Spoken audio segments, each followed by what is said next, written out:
Glimworm is a company that's had three principles from day one: fast, easy and affordable.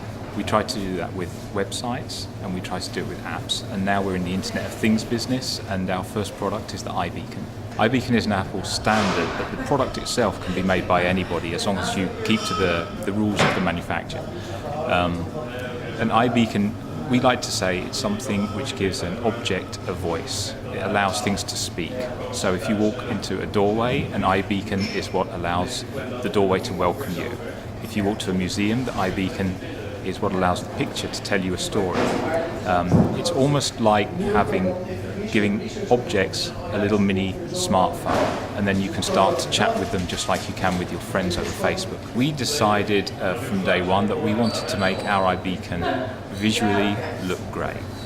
Most of the other iBeacons were either very trendy design-wise, so one of our largest competitors, it kind of looks like something you have in a climbing wall, or they were very functional.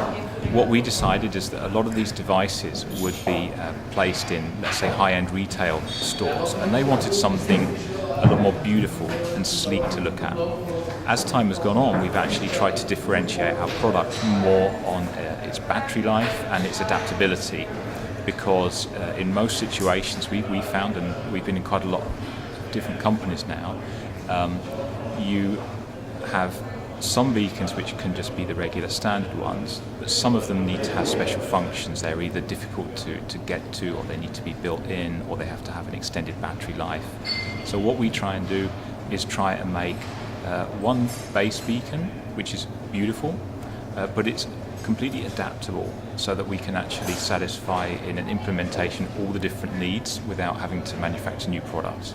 Yes, we are a hardware company. We originally were a software company, but hardware is not so difficult anymore, as long as you have the right partners. We have a company in Rotterdam called Tweetonig, who are a mass production and injection molding specialists, and they're also industrial designers. So we are together with them in the business of making iBeacons.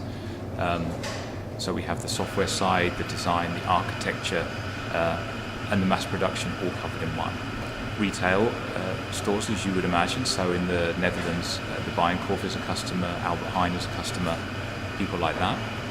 But actually we're seeing a huge growth in what we call semi-industrial use. So there's a lot of iBeacons completely hidden away in hotels, in restaurants, and they are being used to make the process more efficient, or measuring, they're connected to sensors measuring temperatures of refrigerators and passing that back through Bluetooth.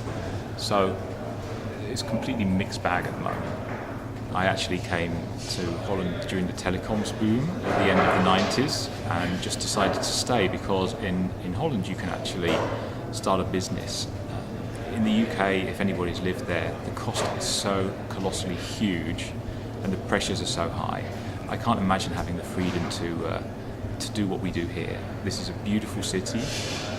It's got a great ecosystem of very creative, very educated people. Has a very low cost of living. And latterly, the last few years, there's a huge startup culture here now, so it's even getting better. London is great. I've been there at events the last few years. But it's very tied up in corporates, to be quite honest. If you come here to the Netherlands, we're sitting actually in the new location of Startup Bootcamp, Amsterdam, and it's a very creative space. But if you go to London and you go to startup spaces, it's something like the Microsoft Tech Center or the Google Startup Hub. So it's still very corporate. Here, it still has that Amsterdam kind of hacking, squatter kind of feel here, even though we're in the high-tech business.